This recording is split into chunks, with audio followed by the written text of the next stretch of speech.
You don't bench a future, you keep one around just in case life or injuries says otherwise. And for one electric Thursday night, the Falcons' decision to keep Kirk Cousins looked less like hedging and more like genius. Cousins carved up the Buccaneers for 373 yards and 3 touchdown strikes, all finding Kyle Pitts, who turned a quiet season into a highlight reel with 11 catches for 166 yards and 3 scores.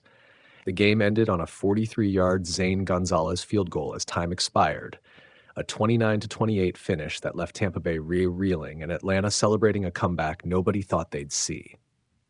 ESPN.com.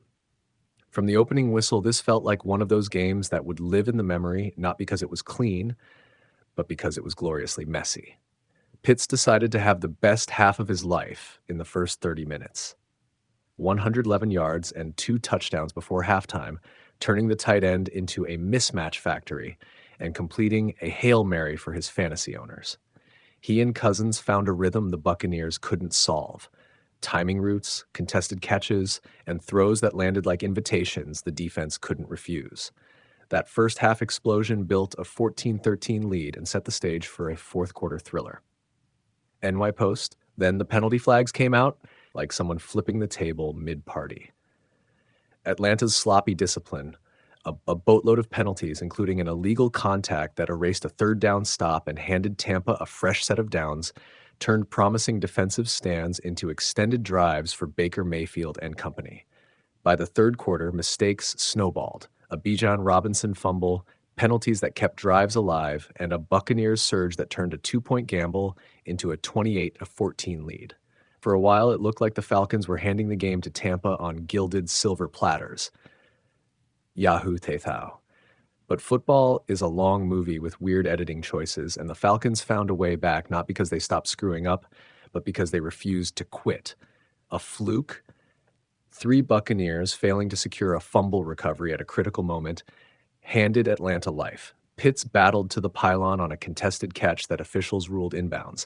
Cousins, who spent the night making throws that pinged off his receivers' hands and then somehow landed where they needed them, converted a stunning 4th and 14 with a strike to David Sills, turning desperation into identity. That drive ended with Gonzalez's walk-off kick and the kind of finish that rewrites narratives. Buccaneers.com.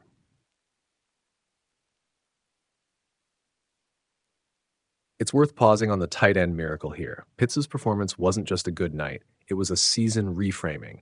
He'd been quiet most of the year, a team need that hadn't quite clicked into a primary weapon, and then against the Bucs, he became the entire playbook.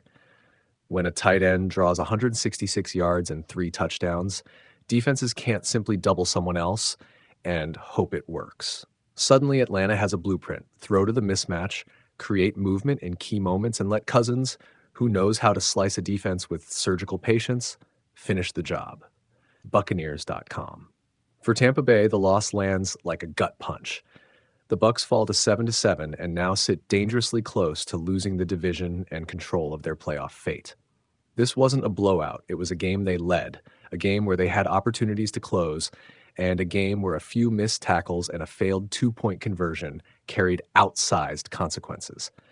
If the season ends with Tampa on the outside looking in, they'll replay the third quarter and the final 90 seconds on loop. The moments where discipline and execution slipped and cost them a division tilt. Yahoo Teithao. Let's talk coaching angles for a second. When you lead the league in mistakes and still lose by 1, the spotlight shifts to situational football and in-game management. Defensive coordinators will be hammered for leaving matchups where Pitts could dominate. Special teams will be examined for the field position swings that let Cousins and company stage a late drive. And the offensive play calling that produced a 28-14 lead but couldn't close the door will be asked to justify its fourth quarter conservative choices. Those aren't accusations so much as questions. In a one-possession league, every choice is magnified. CBS Sports for Atlanta, the night is a tonic. They survived their own chaos and in the process handed the NFC South a jolt. Keeping Cousins on the roster looks less like sentiment and more like foresight. He's proved he can still deliver in November and December when the lights get brighter. For a franchise that thought the future might be Michael Penix Jr., this game is proof that having an experienced, clutch arm on the roster is still a luxury. It buys you time, it buys you playoff hope, and on nights like this, it buys you glory. ESPN.com. There are fantasy and roster ripples too. Owners who rode Pitts to glory will dance. Those who started him as an afterthought will curse their luck. Tampa's receivers, Chris Godwin and Mike Evans, did their part, but when one weapon on the other side becomes unstoppable, balancing the ledger is a tall order. And the Buccaneers front office now faces a familiar offseason question. How do you fix a team that looks talented enough to be dangerous, but inconsistent enough to blow the division on a Thursday night? Buccaneers.com. If the final frame of this season were a movie poster, it would have two images.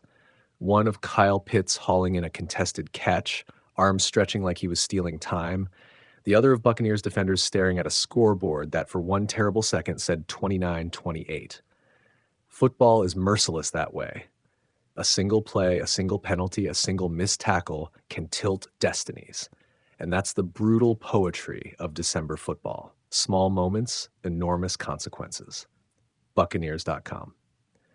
So what do we take to bed after a night like this? That matchups matter more than narratives, and that veterans, even those people wrote off, can still matter when the chips are down. That discipline wins championships and sloppiness loses them. And that in the chaotic theater of the NFL, Kirk Cousins and Kyle Pitts just staged a small masterpiece that might, if the Buccaneers stumble again, end up being the line people circle when they remember the 2025 season. If you want a last thought, a tiny, stubborn hook to carry you through the next week, here it is. When a tight end becomes a team's moonshot and a kicker plays the final act, the game reminds you that football is still, at its heart, a collection of improbable moments. Tonight, Atlanta collected a few more of them. When the Atlanta Falcons declared Michael Penix Jr. their starter for 2025, keeping Kirk Cousins on the roster felt like a luxury. On Thursday night, Cousins repaid the faith. He threw for 373 yards, with 166 of them going to Kyle Pitts, and engineered the game-winning drive that ended with Zane Gonzalez's 43-yard field goal as time expired in a 29-28 win over the Tampa Bay Buccaneers. Pitts was the star, posting the best half of his career with 6 catches for 111 yards and 2 first-half touchdowns. He became the first tight end since George Kittle in 2021 to record 100 yards and 2 scores in a single half. Those explosive plays helped Atlanta take a 14-13 lead into the break. Tampa Bay clawed back in the third quarter, capitalizing on Falcons' penalties and a Bijan Robinson fumble to seize momentum. A third-quarter drive finished with a Chris Godwin touchdown and a successful 2-point conversion to make it 28-14. The Buccaneers looked in control, but penalties and miscues kept the game within reach. The Falcons' mistakes were glaring. Atlanta was flagged at least 18 times, yet they stayed alive. A late Mariano Toscano defensive play and a controversial ruling on a Cousins fumble ruled a simultaneous recovery, kept Atlanta's final drive moving. After a holding penalty and a clutch 4th and 14, Cousins connected with David Sills to extend the drive and set up Gonzalez's game winner. Baker Mayfield's interception to D. Alford in the fourth quarter and Tampa's inability to close out defensively proved costly. The Buccaneers fall to 7-7 and now sit a half game behind the Carolina Panthers in the NFC South. If Tampa misses the postseason, Thursday night's collapse and Cousins' late heroics will be remembered as the turning point.